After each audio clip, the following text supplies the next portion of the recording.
우리 옆에 있는 성도님들과 다시 한번 인사 나누도록 하겠습니다. 오늘도 예수님 앞에 선 제자가 됩시다. 같이 인사 나눌까요? 오늘도 예수님 앞에 선 제자가 됩시다. 제자 되기를 소망합니다. 사랑하는 성도 여러분들, 우리는 이번 대림절을 보내면서 하나님께서 우리의 신앙을 돌아보게 하는 각 질문과 그 질문에 대한 성경 본문에서 우리에게 응답하시는 내용들을 살펴보고 있습니다. 대림절 기간에 말입니다. 그 흐름들을 살펴보면 이렇습니다. 대림절 2주차에는 지금 우리는 예수님을 정말 필요로 하고 있는가? 우리 삶의 자리에 오셔야 하는 그 분명한 이유는 무엇일까?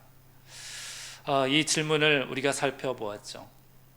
겉으로 보면은 부족함 없어 보이며 그럭저럭 우리는 살아가고 있는 삶의 형편 속에 살아가고 있는 우리이지만 정작 우리가 말씀 앞에 깨닫게 된 우리의 실존은 자유로운 것 같아 보여도 실상은 이 사회의 구조 속에 갇혀서 자유롭지 않고 밝은 시대를 사는 것 같지만 우리의 영혼은 어두운 방 안에 갇혀 있다라는 사실을 알게 되었습니다.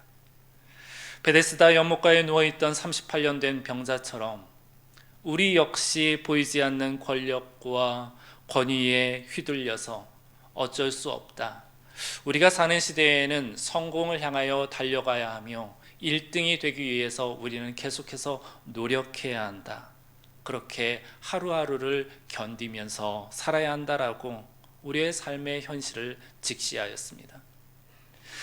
그 와중에 예수님께서 찾아오셔서 우리에게 건네는 말씀, 내가 낫고자 하느냐, 내가 자유하고자 하느냐, 그럼 그 자리를 들고 걸어가라 라고 하신 말씀으로 우리를 일으키신 은혜들을 우리가 살펴보았었죠. 그렇게 대림절 2주차에는 우리를 찾아오셔서 새로운 삶으로 부르시는 예수님의 오심을 바라보는 시간을 가졌었습니다. 그리고 지난 대림절 3주차 우리를 향한 질문은, 그렇다면 우리는 왜 예수님만을 기다려야 하는가라는 질문이었습니다. 수많은 세계관과 여러 구원의 이야기들이 공존하는 시대 속에서 우리는 왜 예수님만을 유일한 소망으로 삼아야 할까?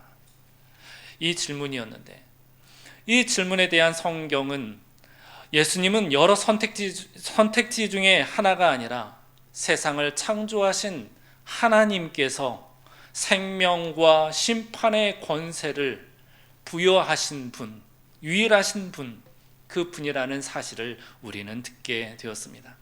그렇기에 영생은 예수님의 말씀을 듣고 그를 보내신 아버지를 믿는 자에게 주어진다라는 분명한 복음의 선언을 우리가 듣게 되었습니다. 그렇다면 이제 오늘 우리에게 주시는 말씀을 통해서 대림절 마지막 주간 무엇을 바라보게 할까? 이 시간 성령 하나님께서 오늘 우리가 읽은 말씀을 통하여 다음과 같은 질문으로 안내하는 것을 볼 수가 있는데요. 그 질문은 바로 이것입니다. 우리가 믿고 따르는 예수님을 과연 우리는 어떤 근거로 믿고 있는가라는 질문입니다. 어떤 근거로 믿고 있는가? 예수님을 믿고 있는데 그 기반은 과연 어떠한 것인가? 이는 예수님을 믿는 일이 어느 한순간 내 영혼의 커다란 사건, 내 영혼의 커다란 사건과 함께 일어난 감동에 의해서 믿게 되었는지, 아니면 오랜 전통이 나에게 와 닿아서 그 전통으로 말미암아 내가 믿게 되었는지, 아니면 기독교라는 이 종교 문화가 나에게 익숙하기 때문에 이렇게 들어오게 되었는지 하는 질문인 것입니다. 오늘 우리가 읽은 말씀에는 예수님께서 하나님의 아들이시며 하나님께로부터 보내심을 받았다라는 사실에 나에 대하여 증언하는 이가 있다 라고 말씀하시는 예수님의 말씀을 들려주고 있습니다. 여기서 확증된 증언이라는 말이 나오는데, 이 확증된 증언은 하나님께서 여러 방식으로 보여주시며 알려주신, 우리 인간에게 알려주신 진리를 말하는 것입니다. 그렇습니다. 대림절 마지막 시간을 보내고 있는 이 시간, 우리가 믿고 있는 예수님, 그 예수님에 대하여 우리의 믿음이 확증된 증언 위에 서 있는 믿음인지 성령님의 조명하심과 함께 다시 살펴보는 은혜의 시간이 되기를 소망합니다. 또한 주시는 말씀을 통하여 우리의 믿음이 다시 굳건하게 세워지는 은혜와 은총이 우리에게 부어지기를 주님의 이름으로 축복합니다. 먼저 예수님께서는 지난주에 선한 일을 행한 자는 생명의 부활로, 악한 일을 행한 자는 심판의 부활로 나오리라 라고 말씀하셨죠. 그 말씀에 이어 오늘 본문에도 심판에 관한 말씀을 이어가고 있습니다. 하나님께서 부여하신 권한, 그 심판에 관한 내용입니다. 30절과 31절 말씀인데요, 우리 30절과 31절 말씀을 다시 한번 읽어보도록 하겠습니다. 내가 아무것도 스스로 할 수 없노라. 듣는 대로 심판하노니 나는 나의 뜻대로 하려 하지 않고 나를 보내신 이의 뜻대로 하려 함으로 내 심판은 의로우니라. 내가 만일 나를 위하여 증언하면 내 증언은 참되지 아니하되. 뭐라고 말씀합니까? 예수님의 말씀에는 심판하는 권한이 있어 내가 심판을 하지만 스스로 하는 심판이 아니라 말합니다. 그러면서 하시는 말씀이 나를 보내신 이의 뜻대로 심판을 한다라고 말씀합니다. 나를 보내신 이의 뜻, 바로 성부 하나님의 뜻하심을 받아서 심판한다는 것이죠. 때문에 예수님께서 심판하는 그 모든 모습, 내용, 결과는 의롭다라고 예수님께서 말씀하는 것입니다. 왜냐하면 예수님의 자의적인 판단이 아닌 바로 성부 하나님, 창조주 하나님, 모든 권세를 갖고 계시는 바로 하나님께서 하시는 심판이기 때문입니다. 예수님께서 하나님의 뜻을 거스르며 심판하지 아니하시고 오로지 하나님의 뜻을 받들어 그대로 심판하기 때문에 나의 심판은 의롭다라고 말씀하는 것입니다. 이 모습을 가장 잘 보여주는 예가 있다라면 아마도 간음 중에 잡힌 여인의 사건일 것입니다. 간음 중에 잡힌 여인 사건. 하루는 서기관들과 바리새인들이 간음 중에 잡힌 여자를 끌고 예수님 앞에 세웠습니다. 그러자 서기관과 바리새인들이 예수님께 고소를 하는 것입니다. 모세는 율법에 이러한 여자를 돌로 치라 명하였나이다. 당신은 어떻게 하겠나이까? 라면서 말입니다. 이 고소는 여자를 처형하고 안 하고의 문제가 아니었어요. 예수님께서 이 여자에 대한 판결 너머에 예수를 고발할 조건을 얻고자 하여 서기관들과 바리새인들이 이 여인을 이용한 사건입니다. 예수님께서 궁지에 몰린 상황인 것이죠. 율법대로 처형하라 그렇게 대답하자 하자니 하나님의 아들이라 하는 자가 그동안 생명 살리는 사역에 앞장서며 병자를 고치고 죽는 자들까지도 구원시키는 모습이었는데 그 모습과 전혀 다른 응답을 한다라면 율법 아래에 있는 우리를 구원하지 못하는 그냥 말뿐인 허울뿐인 메시아 아니겠느냐라는 그러한 비판을 받을 것이며, 또한 여자에게 죄가 없다라고 말하면 율법을 부인하게 되니 하나님께서 주신 이 율법을 지키지 않는 하나님의 아들이 어디 있느냐, 이는 하나님의 아들이 아니다라고 할 수 있기 때문에 이러지도 저러지도 못하는 상황 가운데 놓여 있는 모습인 것입니다. 성도 여러분들, 예수님께서 이 여인에 대해 자의적 판단으로 심판할 권한이 분명히 있으셨습니다. 무엇이 옳고 그른지 분명히 알고 그렇게 심판해도 되었습니다. 율법대로 심판하는 것이 오히려 예수님에게는 궁지 속에서 빠져나올 그런 길이요, 또한 쉬운 판결이 될 수도 있었습니다. 하지만 예수님은 사람의 뜻대로 판단하지 아니하시고 하나님 아버지의 뜻대로 생명을 살리는, 이 연약한 영혼을 긍휼히 여기는 판단을 하시는 모습을 우리는 잘 알고 있습니다. 예수님께서 하신 말씀이 무엇입니까? 너희 중에 죄 없는 자가 먼저 돌로 치라. 이 판결은 율법을 무시하자라는 그런 이야기가 아니죠. 율법 앞에 너희들도 동일하게 판결을 해보자. 누가 누구를 판결할 수 있는지 생각해보자 입니다. 이 응답은 과연 예수님께서 하나님의 뜻대로 판결하시는 예가 되는 것입니다. 그렇다고 가늠하다 잡힌 여인을 죄 없다 하셨나요? 아닙니다.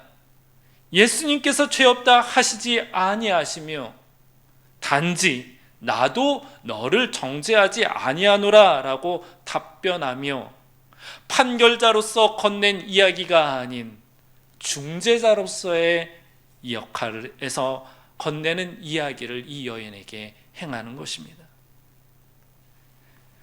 예수님께서 말씀하기를 가서 다시는 죄를 범하지 말라 라면서 회복의 기회를 이 여인에게 제시한 것이죠. 그렇습니다. 예수님께서 이 장면을 통해 우리에게 알려주는 모습은 하나님의 거룩함을 두고 심판을 하지만 또한 인간에 대한 긍휼히 여기는 마음으로 생명을 살리는 구원 또한 이루는 모습을 우리에게 보여주고 있는 사건인 것입니다. 이렇게 예수님은 충돌될 것 같은 두 방향, 거룩이라는 위로의 방향과 긍휼이라는 아래로의 방향을 하나님의 지혜의 뜻으로 판결하는 모습을 우리는 볼 수가 있는 것입니다. 어쩌면 우리는 매주마다 이 여인과 같이 심판의 대상이 되어서 주님 앞에 서고 있는지도 모릅니다. 우리가 사는 세상, 달리 표현하면 죄로 물든 세상 가운데 그 현장에서 잡혀온 것 마냥 우리는 예수님 앞에 율법의 고발을 받고 있는지도 모릅니다. 여러 지적을 받겠죠. 영적인 나태를 행하지 않았느냐, 교만하지 않았느냐, 불신하지 않았느냐, 거짓을 행하지 않았느냐, 죄와 타협을 하지 않았느냐, 열매 맺지 못한 삶을 살지 않았느냐 등 율법의 잣대로 보면 모든 것들이 우리에게는 죄명이 될 수가 있어요. 매주 말씀 앞에 설 때마다 우리는 스스로 변화할 수 없는 자리로 끌려 나오는 존재들이 바로 우리일 수 있는 것입니다. 하지만 우리에게 소망이 되는 이유는 예수님께서 우리의 심판자가 되어 주셔서 어찌할 줄 모르는 우리를 긍휼히 여기시는 하나님의 뜻으로, 하나님의 품으로 판결하시는 그 하나님의 사랑이 있기 때문에 우리는 소망을 갖게 되는 것이요, 피할 구석이 있는 것이며 그 안에 구원을 경험하게 되는 것입니다. 가늠한 여인의 현장에서 들려진 예수님의 말씀과 같이 말입니다. 여자여, 너를 고발하던 그들이 어디 있느냐? 너를 정죄한 자가 없느냐? 나도 너를 정죄하지 아니하노니 가서 다시는 죄를 짓지 말라라고 말입니다. 그 말씀이 가늠한 여인에게 하는 말씀이겠습니까? 사실 우리들에게도 하는 말씀이 되는 것입니다. 사랑하는 성도 여러분들, 우리가 예수님을 나의 구원자요 하나님의 독생자로 믿을 수 있는 근거는 아버지의 뜻 안에서 우리에게 생명을 수여하시는 일과 하나님의 의로운 심판을 행하시기 때문인 것입니다. 어떤 상황에서도 예수님 안에서는 인애와 진리가 같이 만날 수가 있고 의와 화평이 서로 입맞출 수가 있기 때문인 것입니다. 때문에 성경은 이 오묘한 하나님의 구속사를 두고 감탄해하며 이렇게 찬미를 하고 있는 것을 볼 수가 있는데, 깊도다 하나님의 지혜와 지식의 풍성함이요 그의 판단은 헤아리지 못할 것이며 그의 길은 찾지 못할 것이로다 라고 말씀하고 있습니다. 깊도다 하나님의 지혜와 지혜의 풍성함이요 그의 판단은 헤아리지 못할 것이며 그의 길은 찾지 못할 것이다.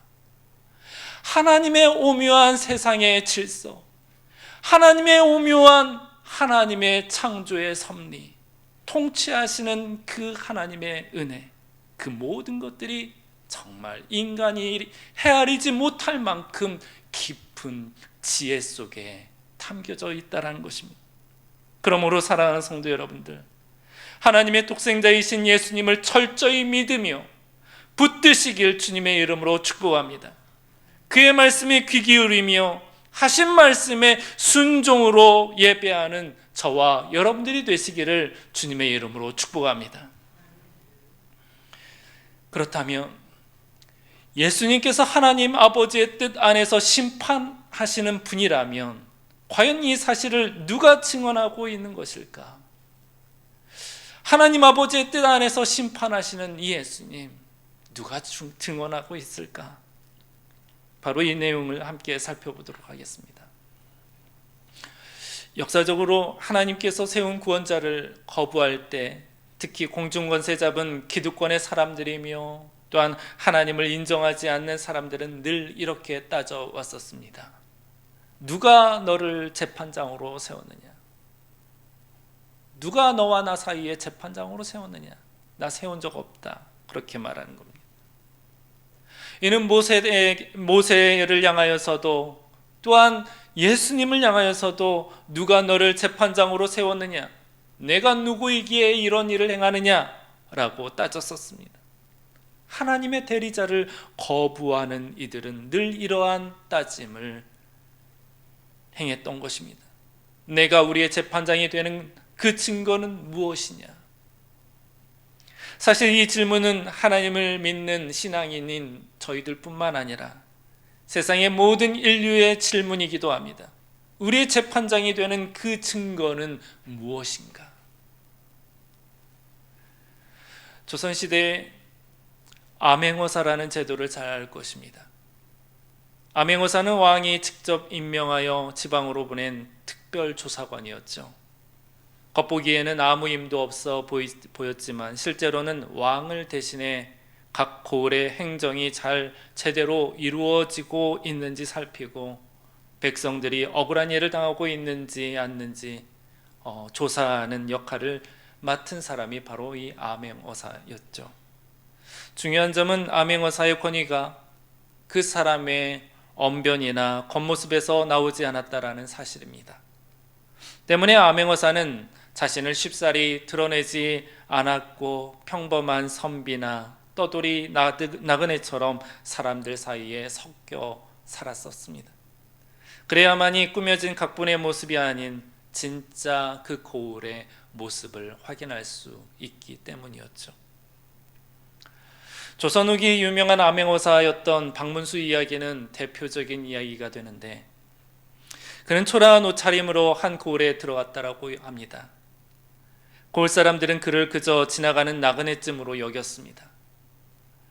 고을을 다스렸던 관료들은 그를 무시했고 담당자들은 백성들에게 과도한 세금을 내게 하며 자신들의 이득을 취하고 있었습니다. 박문수는 그 모습을 보면서도 바로 나서지 않았습니다. 따지지도 않았고 자신이 누구인지도 밝히지 않았습니다. 대신 사람들의 이야기를 들었고 그 고을에 실제로 무슨 일이 벌어지고 있는지 조용히 조사하였습니다. 며칠 뒤 고을에 중요한 안건을 다루는 공개 자리가 펼쳐졌었는데 고을의 관료들과 담당자가 일반 백성들 앞에서 자신들의 비리 행정을 정당화하고 아무 문제가 없는 것처럼 수습하려던 차에 박문수가 앞으로 나아갔던 것입니다. 그러자 담당자는 비꼬며 말하는 것이 당신이 뭔데 이런 일에 참견하냐라면서 따졌어요. 그때 박문수는 아무 말 없이 마패를 꺼내며 외치기를 암행어사 출두요 라고 외쳤던 것입니다. 그 순간 상황은 완전히 달라졌죠. 왜냐하면 그 패를 보이는 순간 박문수 개인의 의견이나 판단이 아니게 되는 것입니다. 그 패를 보이는 순간 그 권위가 왕의 권위로서 현장에 임했다라는 것을 모든 백성들이 인지하고 있기 때문인 것입니다. 왕이 그를 보냈다라는 확실한 증거가 그 패에 담겨져 있었기 때문인 것입니다. 암행어사의 마패와 같은 동일한 개념 원리로서 예수님께도 증언이 있었습니다. 이 증언을 요한복음에서는 굉장히 중요하게 여기고 있는데 그 중요한 것을 우리에게 소개하고 있습니다. 먼저 예수님은 세례 요한의 증언을 말합니다. 33절에 말씀하기를 너희가 요한에게 사람을 보내매 요한이 진리에 대하여 증언하였느니라 라고 말씀하죠. 진리에 대하여 증언하였느니라. 사람들은 세례 요한을 주목을 했어요. 세례 요한은 자신을 빛이라 하지 않았습니다. 빛을 가리키는 사람으로 자신의 역할을 자처했습니다. 세례 요한은 말하기를 보라 세상 죄를 지고 가는 하나님의 어린 양이로다 라면서 예수 그리스도를 가리켰습니다. 하나님의 구속자는 바로 저 예수님이라며 사람들의 시선을 나에게 향한 것을 다 예수님에게 돌린 것입니다. 사람들의 증언, 사람들로부터 받은 증언, 바로 세례 요한의 증언이 바로 이렇습니다. 그런데 예수님은 다시 요한의 증거보다 더 큰 증거가 있다라고 말씀하는데 두 번째 증언은 바로 역사입니다. 36절 말씀인데 우리 36절 말씀을 같이 한번 읽어보도록 하겠습니다. 내게는 요한의 증거보다 더 큰 증거가 있으니 아버지께서 내게 주사 이루게 하시는 역사 곧 내가 하는 그 역사가 아버지께서 나를 보내신 것을 나를 위하여 증언하는 것이요. 아멘. 예수님께서 행하시는 모든 사역, 특히 병자를 고치시고 눌린 자를 일으키신 사건들, 그런 기적들은 단순하게 우리의 눈을 즐겁게 하는 기적이 아닙니다. 모든 기적들은 하나님께서 그의 아들을 이 땅에 보내신 증거가 되었습니다. 표적이 되었습니다. 전에도 말씀한 바와 같이 요한복음에서는 의도적으로 기적이라 하지 않고 표적이라 말합니다. 기적, 미라클. 이것은 그냥 단순한 기적이 나타난 현상이었죠. 그 순간에 놀라운 경이로운 일이 우리에게 펼쳐졌다라고 이해될 뿐입니다. 하지만 요한복음에서는 그것을 넘어서 표적이라고 합니다. 사인. 저곳으로 가라. 저곳으로 가라. 그 사인의 그 표지판을 보고 가면은 바로 그 목적지 예수님이 보일 것이다 라는 의미에서 표적이라고 이야기를 하는 것입니다. 예수님께서 하나님의 아들이라는 그 표시, 사인, 그것을 요한복음에서는 사용하고 있는 것입니다. 때문에 예수님께서는 하나님의 구원자라는 표시로서 그 역사들이 예수님께서 메시아가 된다라는 근거로 증언하고 있는 것입니다. 세 번째 증언은 아버지의 계시의 말씀입니다. 성부 하나님의 계시의 말씀 37절과 38절 말씀인데 우리 다시 한번 읽어보도록 하겠습니다. 또한 나를 보내신 아버지께서 친히 나를 위하여 증언하셨느니라. 너희는 아무 때에도 그 음성을 듣지 못하였고 그 형성을 보지 못하였으며 그 말씀이 너희 속에 거하지 아니하니 이는 그가 보내신 이를 믿지 아니함이라. 아멘. 이 말씀은 성경을 모른다는 뜻이 아닙니다. 말씀을 들었어요. 유대인들은 성경을 누구보다도 잘 알고 있는 사람들이었죠. 외우고 또한 연구했던 사람들이 바로 유대인들이었습니다. 말씀을 잘 알았어요. 그런데 문제는 말씀을 알고는 있었지만 말씀이 그 안에 거하지는 않았다라는 것에 문제가 있는 것입니다. 예수님의 판단이 바로 이거예요. 너희는 말씀을 잘 알고 있지 하지만 그 말씀이 실상 너희들 안에 거하지 않고 있어. 길가에 뿌려진 씨앗밖에 되지 않는다라는 이야기입니다. 길가에 뿌려진 씨앗처럼 말씀을 읽고 연구하였다 하지만 결과적으로 너희들 마음밭에 심겨진 씨앗은 단 한 개도 없다라는 비판을 하고 있는 것입니다. 만약 하나님의 말씀이 심겨졌다라면 성경은 어떤 종교서적이나 윤리교과서가 아니기에 처음부터 끝까지 안내하시는 하나님의 메시아를 듣게 되었을 것이며 읽는 모든 이들이 바로 시선을 하나님의 메시아, 하나님의 독생자 예수 그리스도를 향하게 할 것이다 라는 이야기를 하는 것입니다. 출애굽기의 이야기도 광야의 사건들도 노뱀의 사건들도 선지자들의 예언도 모두 다 한결같이 하나님의 독생자 예수 그리스도를 예언하고 예표하며 기다리는 메시지로 다 적혀 있는데 그 말씀, 너희들이 깨달았다라면 바로 나 예수 그리스도를 너희들이 인정하지 않을 수 없을 것이야 하는 말씀을 건네고 있는 것입니다. 하나님의 말씀이 심겨졌다면 말입니다. 사랑하는 성도 여러분들, 말씀의 증언은 가장 명확하고 분명하지만 동시에 가장 쉽게 익숙해져 버리는 증언이기도 한 것이 바로 말씀입니다.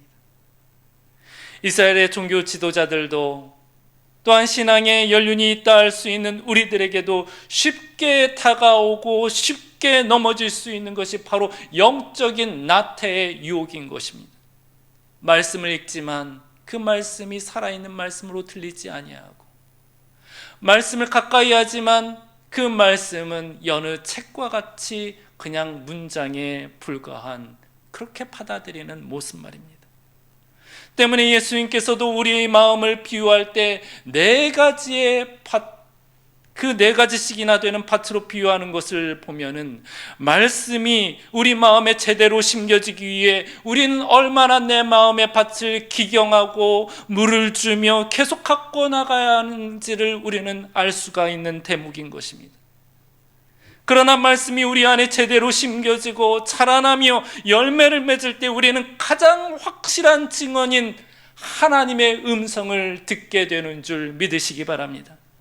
그건 마치 복권과 같은 음박을 완전히 긁어내어 분명한 글씨를 목격하는 것과 같은 것입니다. 또한 습기로 인해 뿌연한 거울을 보는 것에서 습기를 완전히 제거한 아주 선명한 거울을 보는 것과 같은 것입니다. 말씀의 증언을 제대로 경험한 자는 이처럼 선명하게 명확하게 하나님의 진리의 증언을 깨닫게 되는 것과 같은 것입니다. 말씀을 정리하겠습니다. 사랑하는 성도 여러분들, 예수님은 하나님께서 보내신 독생자이며 구원자이십니다. 예수님은 우리에게 영생을 주시는 생명의 수요자요 또한 심판자가 되십니다. 하나님께서는 세례 요한을 보내셔서 빛으로 오시는 예수님을 주목하게 하셨으며, 예수님께서 이 땅 가운데 오셨을 때는 그분의 역사하심을 통하여 하나님의 나라를 이루는 예고된 메시아임을 확인하게 하였습니다. 마지막으로 하나님의 음성을 통하여 성경에 나타난 모든 말씀들과 사건들이 예수님을 나타내 보여진다라는 사실을 우리는 깨닫게 되었습니다. 그러므로 우리가 믿고 따르며 고백하는 예수 그리스도는 우리의 필요와 만족 때문에 믿는 것도, 우리에게 나타난 큰 이적 때문에 믿는 것도 아니어야 하는 것입니다. 나의 감정, 익숙함, 전통에 머무는 신앙이 되어서는 안 되는 것입니다. 예수님께서 친히 하신 말씀, 그 확증된 증언 위에 분명하게 예수님을 따르는 믿음이어야 하는 것입니다. 세례 요한이 지목하는 손의 방향과 과거와 지금 성경의 때와 현재 우리에게 나타나시는 하나님의 역사의 표적들과 하나님께서 우리에게 말씀하시는 살아있는 계시를 통하여 우리의 믿음은 증거와 증언을 삼아야 하는 것입니다. 이번 한 주간에도 우리 모두 파송받은 증인으로 살아가기를 바랍니다. 말씀 앞에 우리의 마음을 열고 세상의 소리보다 하나님의 증언에 귀를 기울이며 예수님께서 하나님의 아들이심을 삶으로 고백하는 저와 여러분들, 그리고 함덕교회 믿음의 공동체가 되기를 주님의 이름으로 축복합니다.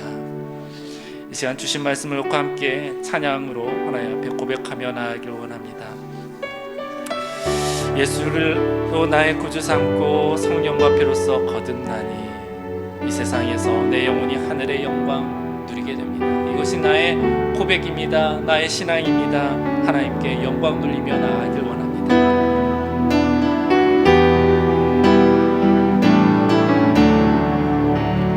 이것이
굳건히 세워져야 할 줄 믿습니다. 이 시간 하나님께 간구할 때 성령 하나님, 주님 주신 말씀들이 내 귀에 들리며 내 마음밭에 뿌려진 씨앗 되게 하시며 옥토밭에 뿌려진 씨앗 되어서 풍성한 열매를 맺을 수 있도록 하나님께서 이 시간 내 마음을 주장 인도하여 주시옵소서라고 함께 기도합시다. 또한 아버지 하나님, 우리가 예수 그리스도를 기다리는 대림절을 보내고 있는 가운데 예수님께서, 예수님만이 내 삶 가운데 오셔야 합니다. 이 사회에 오셔야 합니다. 이 세상을 구원하여 주옵소서 하는 그러한 간절한 마음으로 이 시간 함께 기도하며 나아가길 원합니다. 그렇게 우리의 믿음과 또한 예수님의 오심을 두고 이 시간 주여 한번 외치며 함께 기도하며 나아가겠습니다. 기도합시다. 주여,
주일 아침 이 일주일의 첫 시간을 아버지 하나님 예배와 함께 시작하게 하시옵을 참으로 감사드립니다.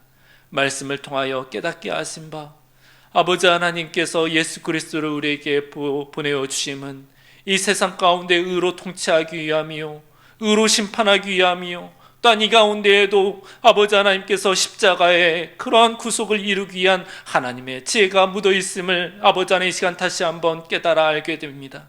우리의 삶 가운데, 이 사회 가운데, 또한 아버지 하나님 우리의 가정과 직장 가운데, 이 세계 가운데 예수 그리스도의 오심을 우리가 간절히 구하오니 이번 성탄절을 통하여서 예수님의 피로 함을 아버지 하나님 그 누구보다도 잘 깨닫고 또한 간절히 바라여 늘 주님을 가까이 하는 하나님의 거룩한 백성 되게 하여 주시옵소서.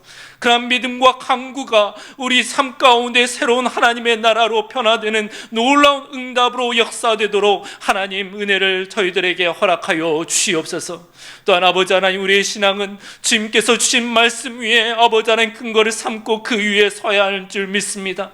아버지 하나님 우리의 모든 믿음이 굳건한 믿음의 반석 위에 세워진 집 되게 하여 주셔서 어떠한 풍파나 창수가 올지라도 넘어지지 않는 하나님의 신실한 자녀 자녀들이 될 수 있도록 은혜 허락하여 주시옵소서. 마지막 때에 유혹이 많고 넘어뜨리려 하는 도전이 많지만 이 가운데에도 신실하게 역사하시고 우리를 붙드시고 우리의 아버지 하나님 모든 신앙의 기반을 아버지 하나님 잡아주시는 하나님의 놀라운 은혜에 늘 붙잡혀 있어 아버지 하나님 좌로나 우로나 치우치지 아니하고 오직 하나님께서 주신 믿음의 길, 신앙의 길, 복된 길, 축복된 길 아버지 하나님 걸어 나갈 수 있도록 우리의 삶을 축복하여 주시옵소서. 감사하며 우리를 사랑하시는 주 예수 그리스도의 이름으로 기도드립니다.